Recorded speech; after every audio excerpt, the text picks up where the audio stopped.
I remember my old man teaching me a long time ago, his theory, K-I-S-S.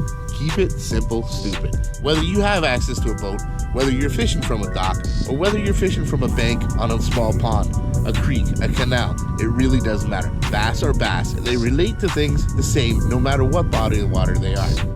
For all you that are just beginners, and you've done all that bait fishing already, you fish with earthworms, and you fish with bread, minnows, and maybe even shiners, bologna, hot dogs, who knows what it is.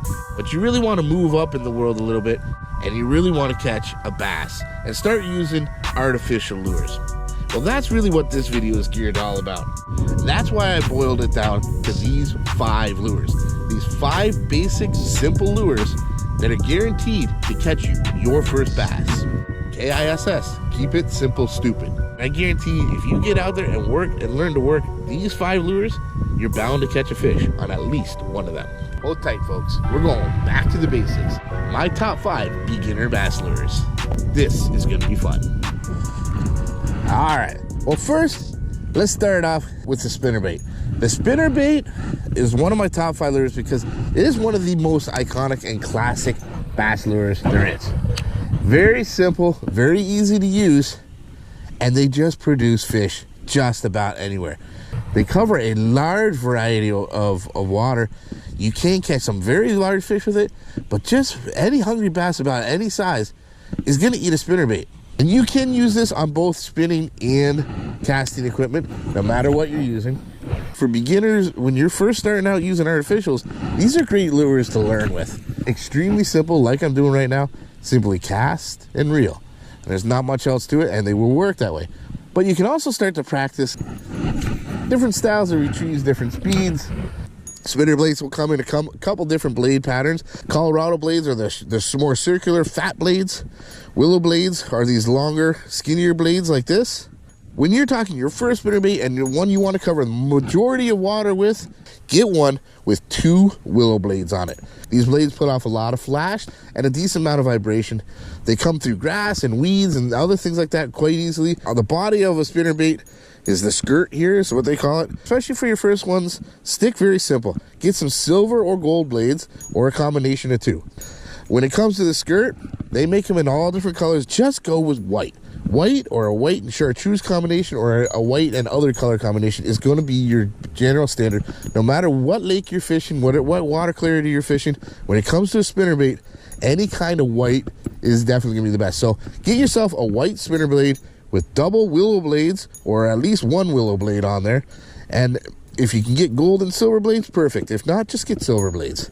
What a spinnerbait is actually representing in the water when you're out there, guys, is it's actually representing a tiny school of bait fish. Working a spinnerbait is super, super simple. A good place to target a spinnerbait is any kind of weed line. And you're just gonna kind of want to work right along the ledge.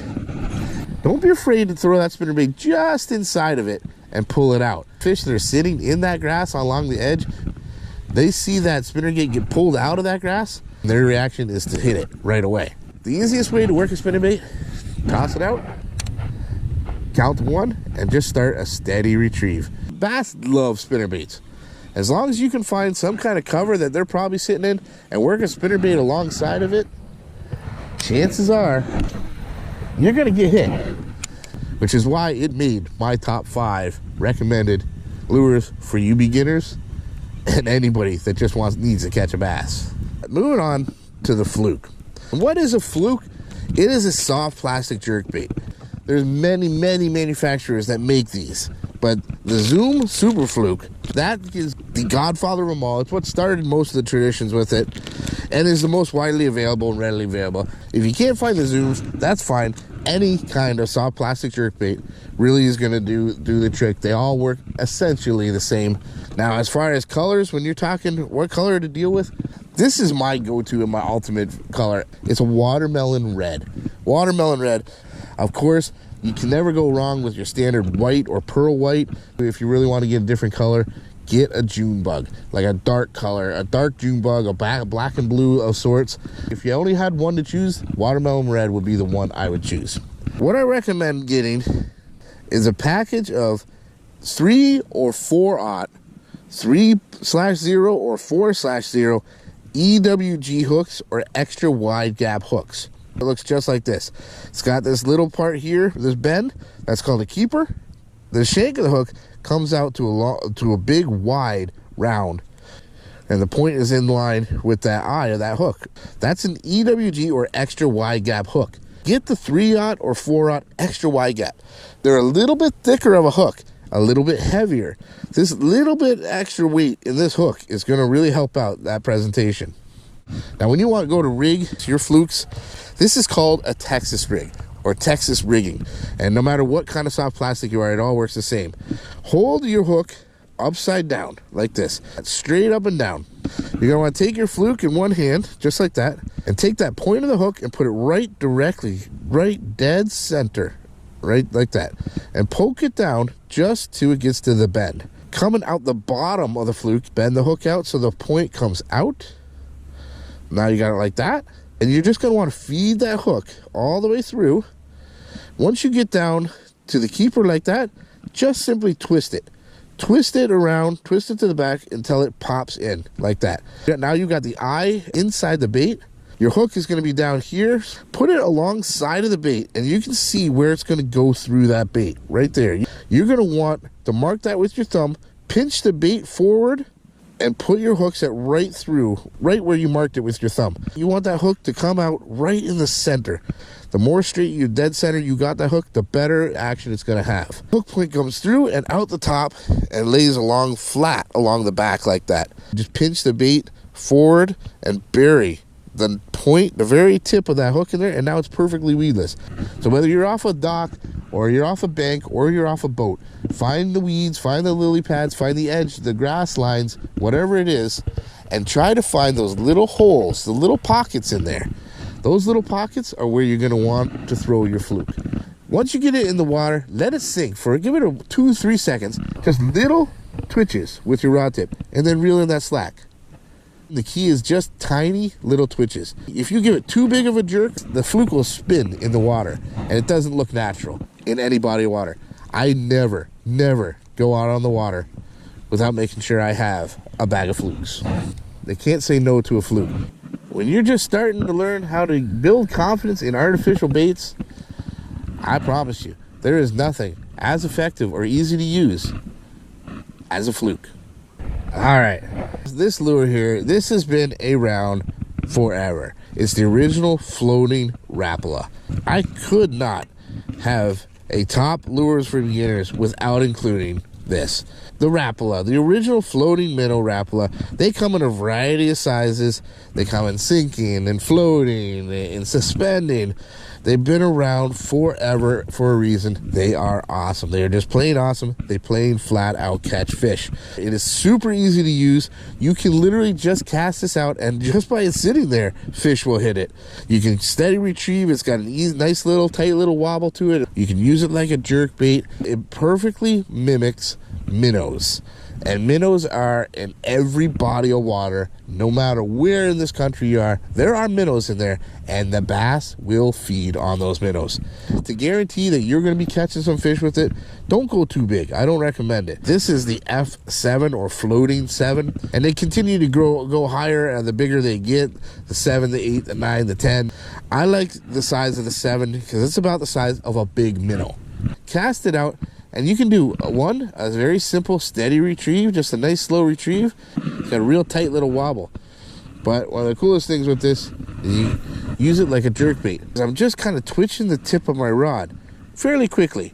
Twitch, twitch, twitch, twitch, twitch. And that's getting this thing to kind of dart around a lot. It's really giving this a nice erratic action. These little Rapalas, they don't get far from the surface. They're probably only going to dive to, 3, 4, 5 inches, maybe 6 inches to a foot at the very most. You're really going to want to work as close to the cover as you can, or anywhere that you think might be holding the fish. It gives off a little bit of flash and commotion, just enough that if you're close enough to the cover, anything that's hiding underneath that cover is definitely going to want to run out and grab it, because every bass loves a nice, juicy little minnow. Oh, he just just a little dink, little tiny guy. Hit the little Rapala. Look at this guy. Just a tiny, tiny, tiny little dude. But like I said, they can't say no to that Rapala. It may not be a big one, but for you, this could have been your very first bass on an artificial. Just a tiny little guy. Beautiful colors. It's just a super easy lure to use. If you want, play around with it, try different retrieves. Stop every once in a while, let it float right back to the surface. Let it sit there sometimes. That could be what they want. They want it real, real slow. There we go. There's another little one. But it's a bass. Oh, they may be small, but even these small ones, they're a ton of fun, guys. Like I said, they don't have to be big to be your first. You just got, it's all about building confidence in using artificials. But I guarantee, for beginners, to start, get yourself any one of these 5 lures. And I promise, you're gonna start catching bass on artificials. All right. On to our next one, and that is gotta be the most well-known and most widely used bass lure of all time. That's the rubber worm. My first bass ever came on a simple rubber worm. There's plenty of ways to rig these, of course. This is the same exact hook that I used on the Fluke earlier. I'm gonna rig up the worm just like that, but we're gonna do what's called a split shot rig. We're gonna add a little bit of weight to it. The split shots like this, you can get a pack of these for very, very cheap. They kind of look like a little Pac-Man. And what you're going to do, you're going to put your line in between there, and you're going to clamp it shut right on top of that line. For this method, I'm going to recommend anywhere from 6 inches to a foot above the worm. Give it a good squeeze with the pliers, and it's going to stay. It's going to stay right there. There it is. That's your split shot rig. That is one of the most simple rigs. It is absolutely what I started with. As you advance and build more confidence, there are plenty of other methods of weighting a worm. But that's the simplest, easiest, and definitely the cheapest. Put as many as you want or as little as you want on there, and it's going to weigh it down. Your worm is going to float up just a little bit, but it's going to give you that little extra weight to be able to cast it and get that worm to start working down towards the bottom. When it comes to the worm itself, there are so many varieties of worms out there. Go very simple. Look for colors like June bugs, or the other one here, that's the green pumpkin. June bug and green pumpkin will cover almost every single color of water out there. There's so many different styles of worms. I honestly, guys, for your first worm, any style of curly tail worm, dealer's choice. That's up to you, but don't go too big. Go with like the 7-inch worm. Anywhere between a 5-inch and a 7-inch worm, and it's got a little bit of a curly tail to it. And either June bug, or if you want to go a little more natural, get a green pumpkin. So just like rigging that Fluke, this is going to be a Texas rig. Find the very middle of your worm, poke it straight down till it gets to the end of the tip, bend it to poke it through. Try to make sure it goes right through the very center. Feed that hook right on through, right to the keeper. Give that a twist. Mark with your thumb where the hook's going to go through. We're going to pinch back, put that hook right through the center, just like so. Now, just to make it extra weedless, you're just going to pinch it forward, pull it forward, and bury that hook set, just like that. There it is. As long as it's nice and straight, it's going to have great action. Just got that little split shot right there. That is a deadly little worm combination. Guaranteed to work no matter where you are. And it's super easy to work these things. Literally cast it out right near the cover. Remember, it's weedless.